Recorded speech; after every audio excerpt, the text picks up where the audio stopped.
Everybody, this is Josh. EJ's on board with me once again. It's episode 77. Support our safety crews. The All-Stars roster takes shape, and the high limit points leader. I hope you guys are ready to get dirty.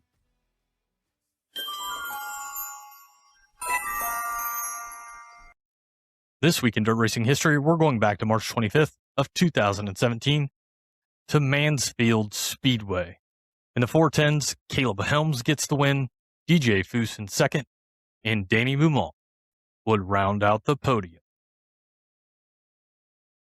Let me talk to you. This week's talking points: safety crews are a very important part of the sport. Oftentimes the work they do goes unnoticed. Times like these give us perspective. We are grateful for the work all of them do to keep everyone safe, drivers and fans alike.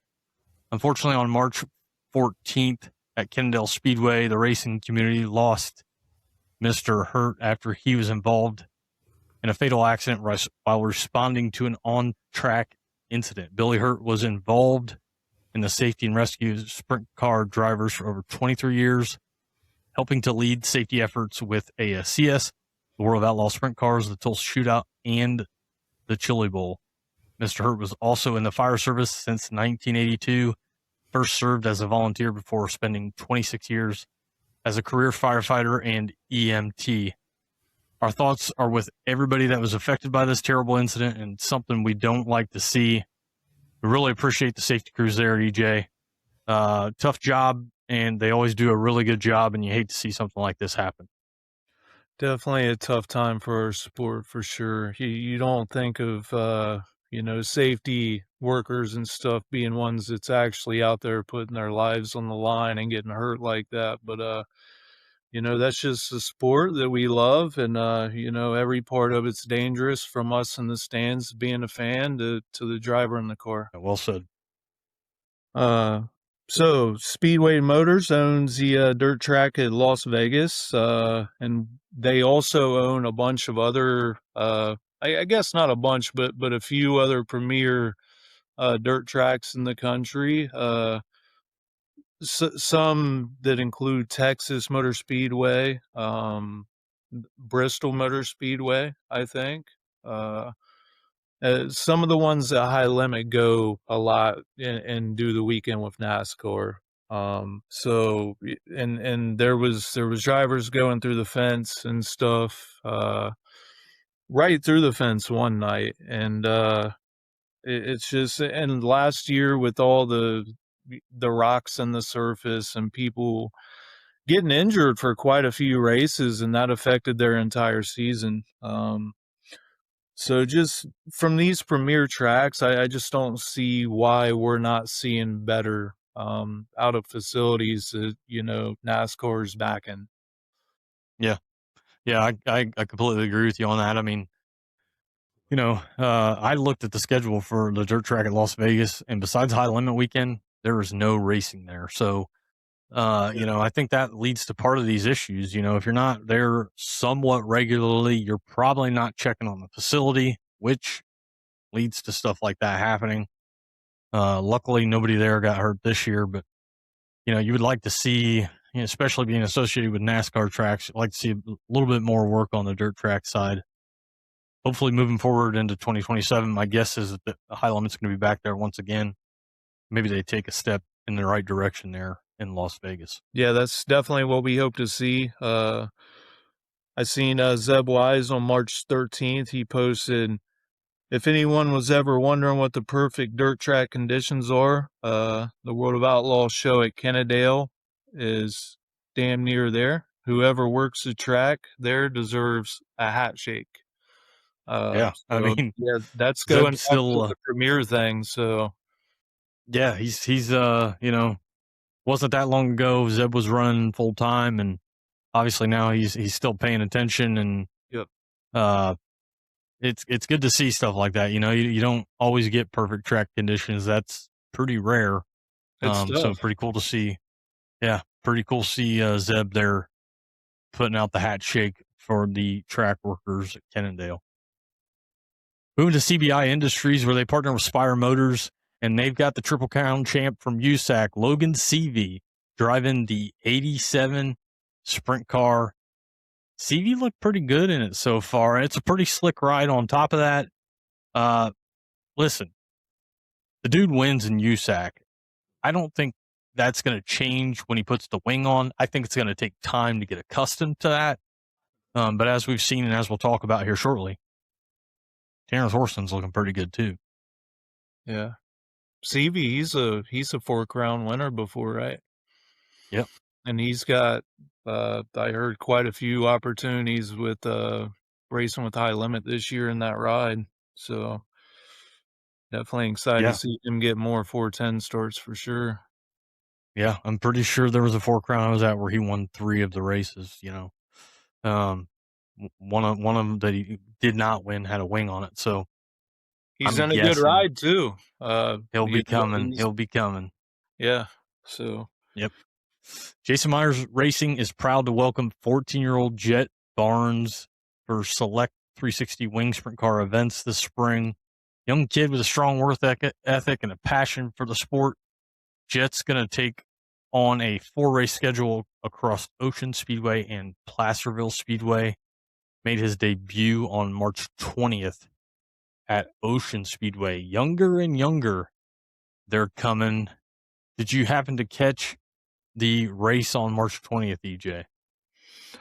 I didn't see the race, but we was talking in the last episode. We did all these young drivers winning these big races with these really national guys, really. And that's always good to see. We'll look to see for more of that. A lot of drivers probably back with the Logan CV. Yeah, I'm just excited where our sport's at and where it's going in the future. Yeah.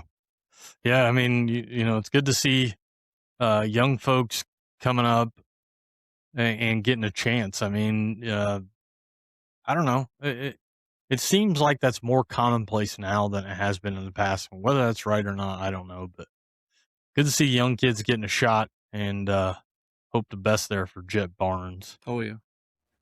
So right now, the current 2026 All-Star roster, Zach Hampton in the Ceiling 97, Zane DeVault in the Randerson 14, Todd King in the King 47, Cale Thomas in the Rudzik 49X, Joey Amanti in the JMA 88, Bobby Elliott in the Elliott 5E, Caleb Henry in the RB 101,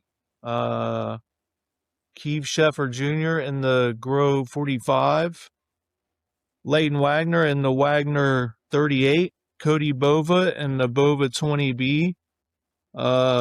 Very stout field of cars there, Josh. I'm looking to get to quite a few of these races. What do you think about that field of cars there? Yeah, I was kind of curious there for a while. Zach, I was surprised that they didn't have full-timers coming out. That they've been pouring out here in the month of March, right? When the Zach Hampton Ceiling 97 came out, that piqued my interest. Now, I like the All-Stars. The All-Stars are the All-Stars are in our area. I've always been a fan of the All-Stars and Ohio Sprint Speed Week. But when I saw that combination, and don't get me wrong, you got Cale Thomas in the 49X, and experience. I like Caleb Henry and Keith Sheffer Jr. I mean, Zane DeVault, they're all good. I'm not saying these other guys can't drive a sprint car, not by any stretch of the imagination. But when I saw that combination of Zach Hampton with the Ceiling 97, I thought, interesting. Oh, that's going to be interesting. Yep. I think they're going to be battling for something there. So I'm glad to see the full timers for the All-Stars coming to fill out, and looks like it's going to be a really strong field. Yeah, I can't wait to get some of their races because there's a lot of good ones local, so I can't wait to see. Yeah. Cridersville Speedway is seeking 2026 track and class sponsors. If you want to get your business in front of a great crowd and be part of an exciting race season, now's your chance. They're looking for track sponsors and class sponsors to help make this season one to remember, from exposure to supporting local racing to being a part of something that we all agree is awesome. Message Cridersville Speedway on their Facebook page to go ahead and get involved. Have you had a chance to get to Cridersville, EJ? Nope, not yet. But that's definitely on the bucket list, and so is a lot of other tracks. Well, if you can get up to Waynesfield, or you could get up to Lima. You could do Lima on Friday, and you could hit Cridersville. I think Cridersville runs Saturday nights, if I'm not mistaken. They're all Waynesfield and Cridersville and Lima Land are all within probably less than an hour of each other. Yeah. So pretty cool little kart track. If you like kart racing, definitely one to check out right there off of I-75. Yeah, man. I would like to get to every track I can for sure. Nice. As always, want to give a shout out to Victory Fuel. From Purple Potion to Throttle Punch to Lucky Lemon, fueled by electrolytes, charged with vitamins, and kid-friendly. Fuel your victory at drinkvictory.com and use the code Jesters10 at checkout to save. Drinkvictory.com and use the code Jesters10 at checkout to save. I drank a beer. I drank another beer. 3 beers. 4 beers. Oh, no. Race recap and racing to come. So March 12th, Creek County, the Power Ride Midgets, Zach Dom with the win. Jacob Boxell in second, and Matt Sherrill in third. At the Las Vegas Motor Speedway for the high limit, Kyle Larson with the win. Corey Day in second, Giovanni Selzy in third. USCS non-wing, Brady Bacon with the win. With the support series at the Las Vegas Motor Speedway to high limit. March 13th at the Las Vegas Motor Speedway for high limit again. Corey Day, another podium run with the win. Aaron Reitzel in second, James McFadden in third. The support division, USCS non-wing again, Ryan Bernal with the win. Moving to March 14th, Duck River, the Ultimate Heart of America Super Late Model Series versus the Ultimate Super Late Model Series. Tanner English gets the win. Gillard Hatchett in second, and Jaden Frame would round out the podium. Back to the dirt track at Las Vegas with high limit, where Aaron Reitzel gets the win. Tanner Thorson in second, and Rico Abreu rounds out the podium. Lincoln Speedway in the 410s, Freddie Raymer with the win. Anthony Macri in second. Tyler Ross rounds out your podium. In the 358s, Cody Fletcher gets the win. Port City in the Power Eye Midgets, Jacob Denny with the win. Carter Surf in second, and Zach Dahm in third. Smoky Mountain Speedway with the World of Outlaw late models. Bobby Pierce gets the win. He's been dominant to start the season. Bobby Pierce with the win. Nick Hoffman in second, and Ricky Thornton Jr. in third. March 15th, Baps in the 410. Anthony Macri with the win. Chase Dietz in second, and Freddie Raymer in third. In limited late models, Gene Knobb gets the win. March 19th, Central Arizona Raceway with high limit. Rico Abreu with the win. Tanner Thorson in second, and Dason Pursley in third. DJ Neto went plus 14 in that one. March 20th, Central Arizona Raceway. We're back again with high limit. Tanner Thorson looking good. Tanner Thorson with the win. Aaron Reitzel in second, and Rico Abreu in third. Lawton Speedway with the World of Outlaw Sprint Cars. David Gravel gets the win. Scott Gucci in second, and Brady Bacon would round out the podium. Little Texas Speedway with the Power Eye Midgets. Jacob Denny gets the win. Once again, Jacob Denny's been dominating. Colton Robinson from 17th to second, and Carter Sarf in third. Magnolia Motor Speedway with the World of Outlaw late models, where Bobby Pierce once again. Bobby Pierce gets the win. Nick Hoffman in second, and Jonathan Davenport in third. March 21st at Central Arizona Raceway for high limit. James McFadden doing a shoey here in the States before he goes back home. Giovanni Selzy in second, and Brad Sweet finishing third from 10th. Brad Sweet looking real good in that W car. CV looked good as well. He was running in the top 3. Creek County with the World of Outlaw sprints. David Gravel with the win. Buddy Kofoid in second. Donnie Schatz in third. Donnie Schatz with another good run there. Florence Speedway for the Northern All-Stars late models. It was a record crowd for the Spring 50. There was 35 Northern All-Stars late models and 31 Northern All-Star modifieds. Justin Ratliff was the Spring 50 winner. He won it from 14th place for $10,000. Mike Marlar, second place from 16th. And then it looks like Hot Rod Conley in third, rounding out the podium. Ben Harmon was your modified winner for $1,500. Your pro late models was Nicholas Bird. Magnolia Motor Speedway for the World of Outlaw late models. You've seen Hudson O'Neill for the win. Bobby Pierce from 16th. And Jonathan Davenport in third. Little Texas for the Power Ride Midgets. Jacob Denny for the win. Mac Leopard in second. Gavin Miller in third. Mac Leopard, he had that awesome Chili Bowl run this year. Yeah, Ohio guy. Yeah, sure is. Paragon for the No Way Out 40. Jake Swanson was your winner. KTJ, Kevin Thomas Jr. in second, and Trey Osborne, another Ohio guy, in third. Pittsburgh, PA Speedway for the Fast 410s. AJ Flick with the win. Dylan Norris in second, and Tim Schaefer round out your podium from 12th place. Your late model winner was Michael Norris. Your Crown Vics was Stefan Schleppman, I think's that name. Nice. Got it. Yep.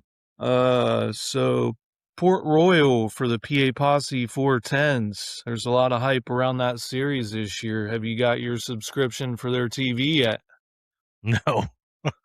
We've seen Danny Dietrich with the win, Chase Dietz in second, and Matt Campbell in third. Your late model winner was Trevor Feathers. March 22nd at the Talladega Short Track for Hunt the Front, Hudson O'Neill with the win. Sam Seawright in second and Ryan Gustin in third. Williams Grove for the PA Posse 410s, Lance DeWeese with the win at Williams Grove. Imagine that one.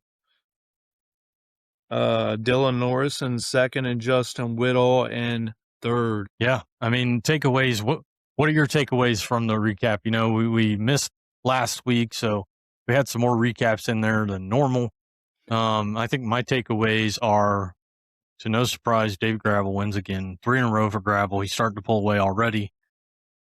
My question is, if it continues on this path and he gets to the point to where nobody's catching him, I don't think it'll be halfway through the season, but if this continues, it'll be before 3/4 of the season's over. Does that have any effect? You know, streaming is now a thing, and I know people talk a lot about it, whether they like it, they don't like it, whatever the case may be. Does that have an effect if Gravel has the points wrapped up with a quarter of the season left? Are people going to watch high limit races because they've had 6 winners in 6 different races? Are they getting more streaming numbers if Gravel has this locked up early? I don't know if there's anything to that or not. Jacob Denny doing Jacob Denny things in the midget. Nice to see a good run there by our buddy Jacob Boxer, who's been on the show a few times. You know, and I would not have had on my bingo card, nor do I have on my bingo card, Tanner Thorson leading high limit points. So I guess those are kind of my takeaways from the recap. Do you have any takeaways on your end? I know the one race that I seen there in Tennessee, I think it was Tazewell. Man, I would love to get to that track, man. That track looks so badass. It looks like a big bowl. Have you ever been to Tennessee or been to a track down there? Or? I haven't. No, my buddy Todd, he's down there in Tennessee, and I know I'd love to get down there sometime and and catch a race at one of those tracks, but I have not had an opportunity yet. Yeah. Yeah, David Gravel, it's looking like, the last year or two past where he's just running away with that. As far as streaming, I feel like Dirt Vision puts on a really good product. I mean, all around the board. And I don't know, you always think David Gravel is going to run up front, but I would watch out for Sheldon Hodenshield there in third. I might be a little biased because that's my guy and stuff, and I can't wait to see him win a King's Royal this year, Josh. I know you're down to see that yourself. Oh, yeah. Oh, yeah. Buddy Kofoid, he was the talk that he was going to be the guy to contend with Gravel, and he's almost 100 points back today, I think. I think he's like 96 or something like that. Bobby Pierce is just doing Bobby Pierce things. There's a lot of talk. He's going to go down as one of the greatest of all time, if not the best of all time. And, yeah, man.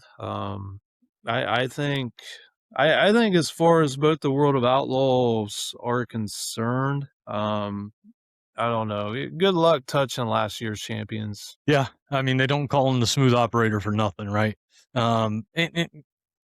Let's, we'll pump the brakes a little bit. Like, it's early in the season. Things can happen, but we've seen Gravel and his consistency continue to improve year after year. We have no reason to doubt that that's not going to continue into 2026. I mean, on the path Gravel's on with continuing to improve his consistency year after year, he might not have any DNFs this year. I mean, if that happens, it's already over. Now, he's played that villain so well too, and he's definitely. It seems like he's won a lot more ever since then too, and he's really played into that villain thing well. Yeah, well, and that's a whole nother conversation. Like, I don't know that Gravel's really a villain. Like, if you really want to be a villain, you can really play into it a lot harder. Yeah, I like Gravel. Listen, he's the best. Like, there's no arguing that. Yeah, and then that's not to say that there's guys on the World Outlaw Tour that can't compete with them, but they've dug themselves a hole really early in the season. I do like seeing Donnie run a heck of a lot better than he has. I love seeing that. And I think as the season goes on, we're going to see more. Kings Royal, Knoxville Nationals. Like, I know you want your boy to win because, listen, I've told you this. I've told a lot of people this. Like, I want to be there when Sheldon wins the Kings Royal because it's going to be a long night. Yeah. That being said, Donnie Schatz, I don't think he ever went away. I think this season's different. He might be locking up them big races. Like, it's early. Who knows? We'll see. Right now, Gravel's doing Gravel things, and I'm not surprised by that. We'll just have to see what the rest of 2026 brings. Donnie Schatz, he come from Kings Royal last year from like 20 something up to what, second, or I forget where he finished, but I was thinking third, but yeah, he had a run. Yeah. All right, moving on to racing to come. March 24th, Vado is going to have a high limit. March 26th, Lucas Oil and the King of America Night 1 with US MTS.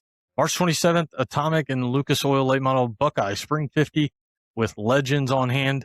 Attica's going to try to kick the gates open once again. 410 sprints, 305 sprints, and super late models. East Alabama's going to have the World of Outlaw late models. Lucas Oil with the King of America Night 2 with US MTS. Pike County with USCS Night 1. Route 66 with High Limit. Thunderhill Raceway and the Schaefer's Oil Southern Nationals with the late models. US 36 with World of Outlaw sprint cars. Williams Grove 410s and 358s. March 28th, 81 Speedway is going to have the World of Outlaw sprints. Brownstown and the 29th annual Indiana Icebreaker with the Lucas Oil late models and $25,000 to win. Dodge City with High Limit, Florence with Modifieds, Pro late models, Sport Mods, Crown Vics, Legends, Georgetown, and the Delaware Diamond 50 with a Super Dirt Car, Big Block Modifieds, Lucas Oil with the King of America finale with US MTS, Pike County with USCS, Port Royal and the PA Posse, 410 Sprint Series with late models, Sonoya with the World of Outlaw late models. Thunderbolt is going to have NARC. Thunderhill Raceway with the Schaefer's Oil Southern Nationals and late models. And on March 29th, BAPS with 410 and 358. And Bedford kicks the gates open with the Short Track Super Series. Like, follow, subscribe, and share. You can follow us on Facebook, X, YouTube, and Spotify. Everybody, thanks for the support. EJ, you got any final words? Like always, Josh, I appreciate the opportunity to be on the podcast. Like always, you're a true professional at what you do, and I appreciate being alongside you. And also, like always, let's go Sheldon, Hod, and Shield. For EJ, this is Josh, and we hope to see you guys at the track.